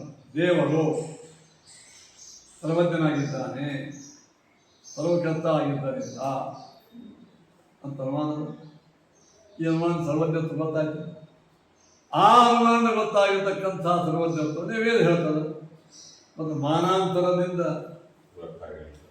ಗೊತ್ತಾಗಿತ್ತಂದು ಹೇಳಿ ಇದು ಅನುವಾದಕ್ಕೆ ಆಯ್ತಿಲ್ಲ, ದುರ್ಬಲ ಆಯ್ತಿಲ್ಲ. ಅನುವಾದಕ್ಕೆ ದುರ್ಬಲ. ಅನುವಾದಕ್ಕೆ ಅಂದ್ರೆ ಬೇರೆ ಪ್ರಮಾಣದ ಗೊತ್ತಾದಂದ್ರೆ ಇನ್ನೊಂದು ಪ್ರಮಾಣ ಹೇಳು. ನಾವು ಅದನ್ನು ಹೇಳಿದ್ದೆವು, ಪರಬ್ರಹ್ಮನನ್ನ ವೇದ ಬಿಟ್ಟು ಮತ್ತೆ ಯಾವುದೋ ಪ್ರಮಾಣ ಹೇಳಂಗಿಲ್ಲ ತಂದಿದ್ದೀವಿ. ಈಗ ತೋರಿಸ್ಕೊಟ್ಟು ಈಶ್ವರ ಸರ್ವಜ್ಞ ಎಂಬ ಅನುಮಾನ. ಈ ಅನುಮಾನ ಏನು ಗೊತ್ತಾಯ್ತ್ರಿ? ವಿಲಾಸವರ ಗೊತ್ತಾಯ್ತು. ಅದನ್ನೇ ವೇದ ಹೇಳ್ತದ. ವೇದಕ್ಕೆ ಅನುವಾದಕ್ಕಂತೂ ಬಂತಲ್ಲ, ದುರ್ಬಲ ಆಯ್ತದ ಅಂತಂದೆ ಅಂದ್ರೆ ಸರ್ವಜ್ಞಾನಮಯೀ ವೇಷು ಯದ್ಯುಪೇಯ ಕಥಂಚನ. ಸರ್ವಜ್ಞಾನಮಾನದಿಂದ ಪರಮಾತ್ಮನನ್ನ ಉಪೇಯ ಅಂತ ಕೇಳಿದರೆ ಸರ್ವಜ್ಞತ್ವ ಗುಣೇನೈವ ತಯಾ ಭೇದೋ ಗಮ್ಯತೆ. ಹಾಗಾದ್ರೆ ಏನಾಯ್ತು? ಆ ಸರ್ವ ತತ್ವದಿಂದ ಅನುಮಾನ ಸಿದ್ಧ ಏನಾಯ್ತು? ಸರ್ವಜ್ಞಾನ ಸಿದ್ಧ ಆಯ್ತು. ಆ ಸರ್ವಜ್ಞತೆ ನಿನ್ನೊಳಗಲ್ಲ ಏನು ಅನುಮಾನ ಏನು ಸಿದ್ಧ ಮಾಡ್ದಂಗೆ ಆಯ್ತು. ಸಿದ್ಧ ಆಯ್ತು. ಒಂದು ವೇದಕ್ಕೆ ವೇದ ಹೇಳೇ ಹೇಳ್ತಾರೆ. ವೇದಕ್ಕೆ ಎರಡು ಆಧಾರ, ಒಂದು ಅನುಮಾನ, ಒಂದು ಆಗಮ. ನೋಡ್ರಿ, ಸರ್ವಜ್ಞತ್ವ ಗುಣೇನೈವ ತಯಾ ಭೇದೋ ಗಮ್ಯತೆ. ಯಾವ ಅನುಮಾನದಿಂದ ನೀನು ಭಗವಂತನಿಗೆ ಸರ್ವಜ್ಞತ್ವಾದಿ ಹೇಳ್ತಿದ್ದೀಯೋ ಏನ್ರಿ, ಸರ್ವಜ್ಞತ್ವ ಗುಣದಿಂದಲೇನೆ ಅದೇ ಈಶ್ವರ ಜೀವಾದ್ಭಿನ್ನ ಸರ್ವಜ್ಞತ್ವ. ನೀ ನಮಗೆ ಮತ್ತಿಷ್ಟು ಅನುಕೂಲ ಮಾಡಿಕೊಟ್ಟಂಗೆ ಆಯ್ತು. ಈಗ ನೀ ಸರ್ವಜ್ಞತ್ವ ಅನುಮಾನ ಮಾಡಿದೆ, ನಾವು ಅದನ್ನು ಉಪಯೋಗ ಏನು ಮಾಡಿದೆವು? ಆ ಸರ್ವಜ್ಞತ್ವ ಒಪ್ಪಿದಿಲ್ಲಪ್ಪ ನೀ ಆಗಡೆ ನಾವು ಒಪ್ಪಿದ್ವಿ. ಈಶ್ವರ ಜೀವಾದ್ಭಿನ್ನ ನೋಡಿ, ಸರ್ವಜ್ಞತ್ವ ಗುಣೇನೇವ ತಯಾ ಭೇದ ಅವಗಮ್ಯತೆ. ಅದನ್ನೇ ಭೇದ ಗೊತ್ತಾಯಿತು. ಅಂದ ಮೇಲೆ ಮತ್ತಿಷ್ಟು ಪ್ರಬಲವಾಯಿತು. ಅಂದ ಮೇಲೆ ಇಂಥ ಭೇದವನ್ನು ವೇದ ಹೇಳ್ತದಂದ್ರೆ ವೇದ ಮತ್ತಿಷ್ಟು ಪ್ರಬಲ. ಈ ಪ್ರಕಾರವಾಗಿ ಹೇಳಿ ನ ದುಃಖಾನುಭವ ಕ್ವಾಪಿ ಮಿಥ್ಯಾನುಭವತಾಂದಜೇ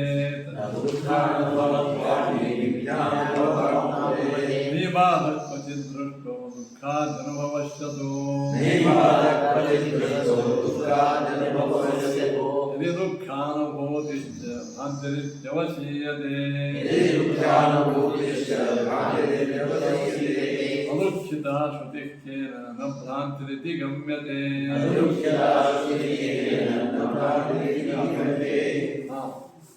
ಯದಿ ಒಂದು ವೇಳೆ ನ ದುಃಖಾನುಭವ ಕ್ವಾಪಿ, ನಮಗೆ ಅಹಂ ದುಃಖಿ, ನಂಗೆ ಹಲ್ಲವಾಗ್ಯದ, ನಂಗೆ ಭಟ್ಟವಾಗ್ಯದ, ನಂಗೆ ಭಾಳ ಇವತ್ತು ಸೆಕೆ ಆಗ್ಯದ, ದುಃಖ ಆಗ್ತಾ ಇಲ್ಲ. ಈ ದುಃಖ ಸತ್ಯನೋ ಮಿಥ್ಯ? ದುಃಖಾನುಭವ ಎಲ್ಲರಿಗೆ ಆಗುವ ದುಃಖ ಅಥವಾ ಸುಖ ಯಾವುದು ನ ಅನುಭವತ ಮಿಥ್ಯಾ ಕ್ವಚಿತ್ ನ ಬದಿ. ಎಲ್ಲೆಲ್ಲಿ ಮಿಥ್ಯೆಯಲ್ಲೂ ಆಗಿಲ್ಲ. ಅನ್ವಯ ಮಾಡಬೇಕು. ದುಃಖಾನುಭವ ನಮಗೆ ನಿಮಗೆ ಆಗುವ ಎಲ್ಲ ದುಃಖಾನುಭವವು ಪಾಪಿ ಎಂದೆಂದಿಗೂ ಇದೆ. ಮಿಥ್ಯಾನುಭವದ ನ, ಅದು ಮಿಥ್ಯಾನುಭವ ಎಲ್ಲಿ ಆಗಿಲ್ಲ. ಕ್ವಚಿತ್ ದೃಷ್ಟೋ ದುಃಖ ಅನುಭವ. ಈ ನೋಡ್ರಿ, ಇದು ಸುಳ್ಳು ಇದು ಖರೆ ಅಂತ ಹೆಂಗೆ ಗೊತ್ತು ಮಾಡ್ಕೊತೇವೆ? ಅನುಭವ ಅದೇ ಅನುಭವ.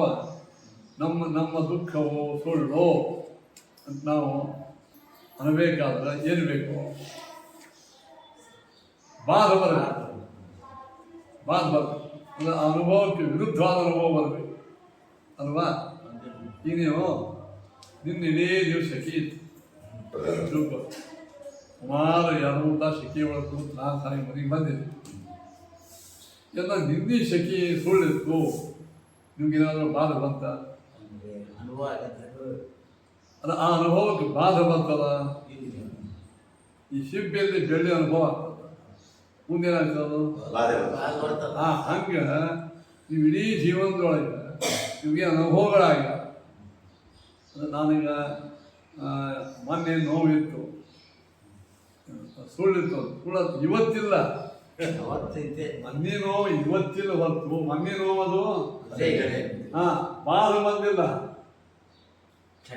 ನೋವು ಇದ್ದಿದ್ದಿಲ್ಲ ಅಂತ ಬರಂಗಿಲ್ಲ, ನೋವು ಈಗಿಲ್ಲ ಅಂತ ಬರ್ತದೆ. ನೋಡಿ, ಬಾಧ ಬೇರೆ, ಇಲ್ಲಂದು ಬೇರೆ. ಇವತ್ತಾದ್ರೂ ಬಾಧ ಅದು ಮೊನ್ನೆ ನಾವು ಸುಳ್ಳೆ ಅದು ಸೆಕೆ ಅಂತ ತಿಳ್ಕೊಂಡಿವು, ಸೆಕೆ ಇದ್ದಿದ್ದಿಲ್ಲ. ಆದ್ದರಿಂದ ಏನಾಯ್ತು, ದುಃಖಾನುಭವತ್ವಾದಿ ಮಿಥ್ಯಾನುಭವತ ಅನ್ನೋದು ಯಾಕ? ನಹಿ ಬಾಧ ಕ್ವಚಿತ್ ದೃಷ್ಟೋ ದುಃಖಾದಿ ಅನುಭವಕ್ಕೆ ವಾದವು ಎಲ್ಲಿಯೂ ಕಂಡಿಲ್ಲ. ಏನು? ದುಃಖಾದಿ ಅನುಭವಕ್ಕೆ ವಾದವು ಎಲ್ಲಿಯೂ ಕಂಡಿಲ್ಲ. ಯದಿ ದುಃಖಾನುಭೂತಿ ಭ್ರಾಂತಿರಿತ್ಯವಶೀಯತೆ, ಒಂದು ವೇಳೆ ನಂಗೆ ಆಗಿರ್ತಕ್ಕಂಥ ದುಃಖದು ಭ್ರಾಂತಿ ಆಗಿರ್ತಂದ್ರೆ ಅದುಃಖಿತ ಶ್ರುತಿಕ್ಕೇನ ನ ಭ್ರಾಂತಿ ಗಮ್ಯತೆ. ಆದ್ರೆ ಅದುಃಖಿತ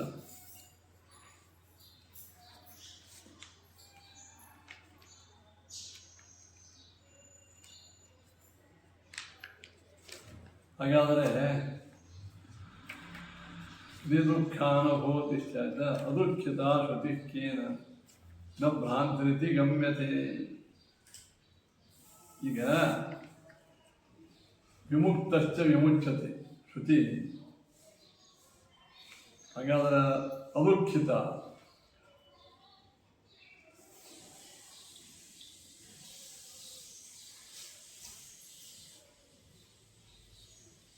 ಜೀವನು ದುಃಖದಿಂದ ಮುಕ್ತನಾಗುತ್ತಾನೆ. ಭಗವಂತನ ಸಾಕ್ಷಾತ್ ಮುಕ್ತನಾಗುತ್ತಾನೆ. ಆಮೇಲೆ ದುಃಖ ಶ್ರುತಿ ಜೀವನಿಗೆ ದುಃಖಾಭಾವವನ್ನು ಹೇಳ್ತದೆ. ದುಃಖಾಭಾವ ಹೇಳ್ತಕ್ಕಂಥ ಶ್ರುತಿ ಕೇನ ಭ್ರಾಂತಿ ರೀತಿ ಗಮ್ಯ. ಅದುಃಖಿತ ಶ್ರುತಿ ಕೇನ ನ ಭ್ರಾಂತಿ ರೀತಿ ಗಮ್ಯ. ಇಲ್ಲ, ಅಕ್ಷರ ಇದಾಗಿ ಅಕ್ಷರ ಬೇರೆ.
ಅದೇ ಕರೆಕ್ಟ್, ಇದು ಅಕ್ಷರ ಅದೇ.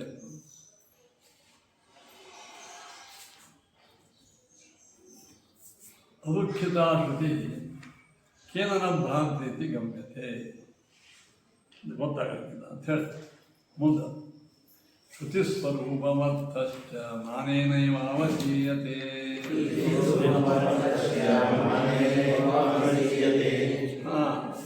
ಸಚ್ಚೇತ್ ಮಾನಂ ಗೃಹೀತಂತೆ ಕಿಂ ದುಃಖಾನುಭವೇ ಭ್ರಮಃ.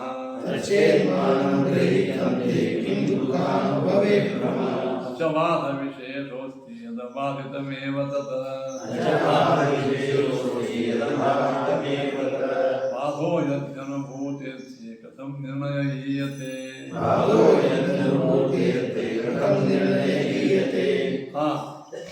ಸ್ವರೂಪಂ ಅರ್ಥಶ್ಚ. ಶ್ರುತಿಯ ಸ್ವರೂಪ ಮತ್ತು ಶ್ರುತಿಯಿಂದ ಹೇಳಲ್ಪಡುವ ಅರ್ಥ ಇವೆರಡೂ ಮಾನೇನೈವ ಅವಶ್ಯ. ಸಾಕ್ಷಿ ಪ್ರಮಾಣದಿಂದಲೇ ನಿರ್ಣಯ. ಶ್ರುತಿ ಪ್ರಮಾಣ, ಶ್ರುತ್ಯುಕ್ತವಾದ ವಸ್ತು ಪ್ರಮಾಣ, ಅಂತಿಮ ನಿರ್ಣಯ ಆಗೋದ್ರಿಂದ ಸಾಕ್ಷಿ ಪ್ರಮಾಣ. ಸಾಕ್ಷಿ ಪ್ರಮಾಣದಿಂದ ಅದಲ್ಲ. ವೇದಗಳು ಪ್ರಮಾಣ ಎಂಬುವಂಥದ್ರ ಪ್ರಾಮಾಣ್ಯ ಗೊತ್ತಾಗೋದ್ರಿಂದ ಸಾಕ್ಷಿ. ವೇದೋಕ್ತವಾಗಿರತಕ್ಕಂಥ ವಸ್ತು ಗೊತ್ತಾಗೋದು ಸಾಕ್ಷಿ. ಸಚ್ಚೇತ್ ಮಾನಂ ಗೃಹೀತಂತೆ ಕಿಂ ದುಃಖಾನುಭವೇ ಭ್ರಮ. ಹಾಗಾದ್ರೆ ವೇದ ಪ್ರಾಮಾಣ್ಯವನ್ನು ಗ್ರಹಿಸುವ ಸಾಕ್ಷಿ, ವೇದ ಪ್ರತಿಪಾದ್ಯವಾದ ಅರ್ಥದ ಪ್ರಾಮಾಣ್ಯ ಸಾಕ್ಷಿ ದುಃಖಾನುಭವವನ್ನು ಅಪ್ರಮಾಣ ಅಂತದ್ದು. ದುಃಖಾನುಭವ ಅಷ್ಟೇ ಅಪ್ರಮಾಣ, ವೇದ ಅಷ್ಟೇ. ಎರಡನ್ನು ಗ್ರಹಣ ಮಾಡೋದು ಯಾವುದು? ಸಾಕ್ಷಿ. ಸಾಕ್ಷಿ. ವೇದ ಪ್ರಾಮಾಣ್ಯ ಗ್ರಹಣ ಮಾಡೋದು ಸಾಕ್ಷಿ, ದುಃಖಾನುಭವ ಸಾಕ್ಷಿ. ದುಃಖಾನುಭವ ಸುಳ್ಳು, ವೇದ ಪ್ರಮಾಣ ಸತ್ಯ ಅಂತ. ಹಂಗಾಗಿ ಈ ಒಂದೇ ಲೈಟು ಈ ಪುಸ್ತಕವು ತೋರಿಸ್ತದೆ, ಟೇಬಲು ತೋರಿಸ್ತದ ಇಲ್ಲ. ಅದು ಪುಸ್ತಕ ವಿಷಯದಲ್ಲಿ ಪ್ರಮಾಣ, ಟೇಬಲ್ ಸರಿ ತೋರಿಸಿಲ್ಲ ಈಗಂತಿದ್ಯಾ. ಹಂಗೆ ಅಚೇನ್ ಮಾನಂ ಗೃಹೀತಂತೆ ಕಿಂ ದುಃಖಾನುಭವೇ ಭ್ರಮ. ದುಃಖಾನುಭವದಲ್ಲಿ ಭ್ರಮ ಹೆಂಗಾಗ್ತದೆ. ಅಚಬಾಧ ವಿಶೇಷೋಸ್ತಿ ಯದಬಾಧಿತಮೇವ ತತ್. ಇಲ್ಲಿ ಯಾವ ಬಾಧನೂ ಇಲ್ಲ, ಎಲ್ಲರೂ ಅಬಾಧಿತವೇ. ಬಾಧೋ ಯದ್ಯನುಭೂತೇತ್ಯೆ ಕಥಂ ನಿರ್ಣಯ. ನೀವು ಅನುಭೂತವಾದ ವಿಷಯದ ಬಗ್ಗೆ ಬಾಧ ಬಂತು ಅಂದ್ರೆ ನಿರ್ಣಯ ಆಗಬೇಕಾದ್ರೆ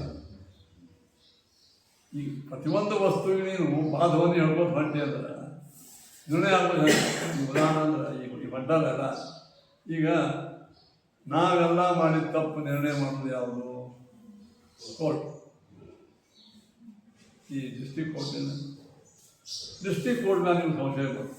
ನೀವೆಲ್ಲ ಹೋಗ್ತೀರಿ ಹೈಕೋರ್ಟ್ ಒಳಗೂ ವಿರುದ್ಧ,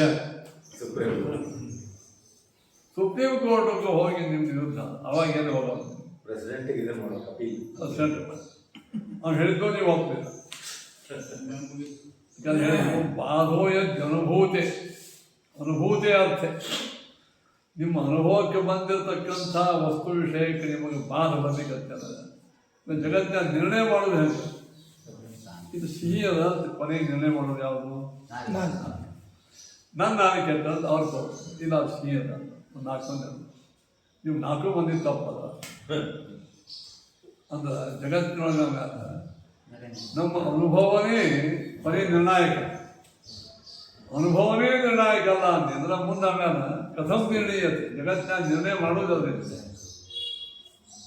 ಏನ ನಡೆದಲ್ಲ ಇದೆ ಫೋಟೋ ಲಿಸ್ಟು ಅವು ಇವು ಗಾಂಧಿ ಎಲ್ಲ ತಪ್ಪದ ಇದು ಸರಿ. ಅವ್ರು ಏನು ಕೇಳಿರ್ತಾರೆ ತಪ್ಪದ ಇರಪ್ಪ. ಈ ಇಲೆಕ್ಷನ್ ಕಮಿಷನ್ಗೆ ಒಂದು ಇದು ಕೊಡು, ಅವ್ನು ಕೊಡೋಲ್ಲ. ಯಾಕೆ ಕೊಡೋಲ್ಲ?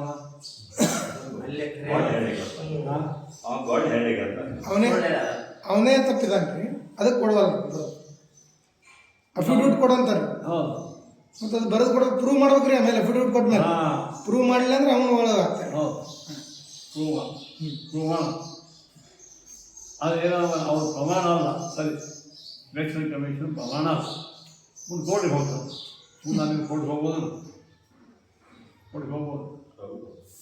ಆ ಕೋರ್ಟ್ನಲ್ಲಿ ಪ್ರಮಾಣದ ಹೋಗ್ಬೇಕಿಲ್ಲ. ಅವರು ಇದನ್ನೇ ರೆಫರ್ ಮಾಡೋದು, ಹಾಂ ಇದೇ ರೆಫರ್ ಮಾಡೋದು. ಹೌದು.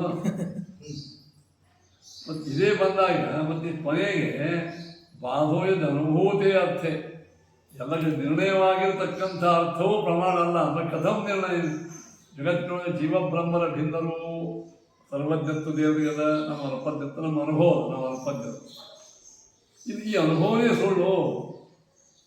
ಹಾಗಾದರೆ ವೇದ ಪ್ರಮಾಣ ಅಂತ ಗೊತ್ತಾಗೋದ್ರಿಂದ ಸಾಕ್ಷಿ ವೇದ ಪ್ರಾಮಾಣ್ಯ ಗೊತ್ತಾಗೋದೇ ಸಾಕ್ಷಿ ಅಲ್ವಾ? ಅದ ಪ್ರಮಾಣ ಆ ಪ್ರಮಾಣದ ಪ್ರಾಮಾಣ್ಯ ಗೊತ್ತಾಗೋದು ನಿರ್ಣಯ ಮಾಡೋದೇ ಸಾಕ್ಷಿ ಅಂದ ಮೇಲೆ ಆ ಸಾಕ್ಷಿಗೆ ಸುಪ್ರೀಂ ಕೋರ್ಟ್ಗೆ ನೀನು ತಿರಾಂಜಲಿ ಬಿಟ್ಟು ಅಂತ ಜಗತ್ತಿನ ನಿರ್ಣಯ ಆಗೋದ್ರಿಂದ ಆದ ಕಾರಣ ಜೀವಬ್ರಹ್ಮದ ಭೇದ ಎಂಬುವಂಥದ್ದು ಅನುಭವ ವೇದ್ಯ ಅಷ್ಟೇ ಅಲ್ಲ, ಅನುಮಾನ ವೇದ್ಯ ಅಷ್ಟೇ ಅಲ್ಲ, ಶ್ರುತಿ ವೇದ್ಯ ಮೂರೂ ಪ್ರಮಾಣ ವೈದ್ಯ. ಜೀವಬ್ರಹ್ಮದ ಭಿನ್ನ ಅನ್ನಲಿಕ್ಕೆ ನಮ್ಮ ಅನುಭವವೂ ಅಲ್ಲ, ವೇದನೂ ಅಲ್ಲ, ತರ್ಕನೂ ಅಲ್ಲ. ಮೂರೂ ಇದ್ದಾಗ ನಾವು ಮೂರೂ ಪ್ರಮಾಣ ಒಪ್ಪಂಗಿಲ್ಲ ಅಂದರೆ ಇನ್ನೊಬ್ಬ ಎರಡನೇ ಯಾವುದೋ ಒಪ್ಪಂಗಿಲ್ಲ ಅಂದ್ರೆ ಅರ್ಥ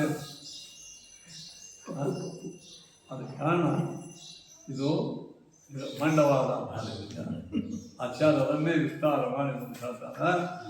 ಯಾವ ರಗಾಟಿ ಎಷ್ಟೇ ರಗಾಟಿ ಮಾಡೋದನ್ನು ಜೀವಬ್ರಹ್ಮರ ಭೇದಕ್ಕೆ ಸಾಮಾನ್ಯವನ್ನು ಒಪ್ಪಲಿಕ್ಕೇ ಬೇಕು ಅಂತ ಮಾಡ್ತಾರೆ. ಮುಂದಿನ ಪಾಠ